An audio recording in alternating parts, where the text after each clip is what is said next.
دیارلسمه سپاره اولسم رکوع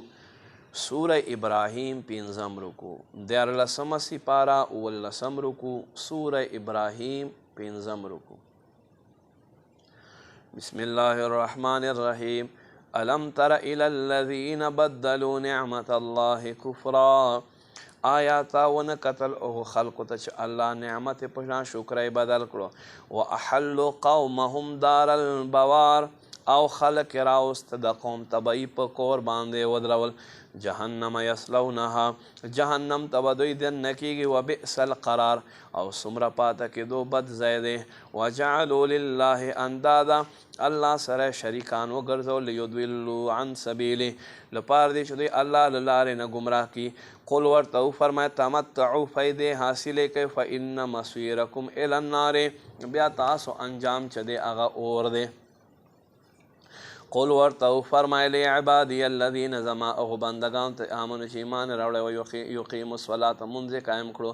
وینفقو مما رزقناهم او خرڅ کوي هغه څه چې مونږ دوی ته رزق ورکړه سرا وعلانیتا په پټه او ښکاره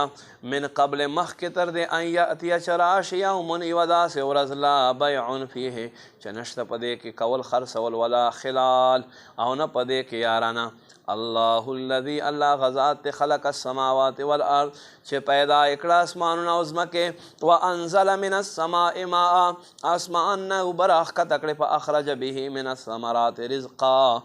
بیا را بهر کړو په دې سره د مختلف قسم رزق د میوې لکم ستاسو دپاره وسخر لکم الفلک او ستاسو دپاره کښتۍ مسخره کړې تجریه فی البحر بامری چې دی روانه وي الله په حکم سره په دریاب کې وسخر لکم الانهار او تاسو دپاره نهرونه روان کړه وسخر لکم الشمس والقمر او مسخر کړه تاسو دپاره لمر او سپوږمۍ دائبین چې مسلسل لګاتار روان وي وسخر لکم اللیل والنهار او تابع یې وګرځول ورځ او شپه وآتاکم من کل ما سألتموه او تاسو چې څه غوښتل د تاسو خولې تاسو تر عطا کړلو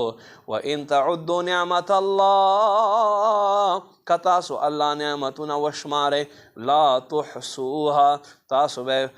شمار پوره نه کوئ ان الانسان لظلوم کفار بے شک انسان ظالم او ناشکر دی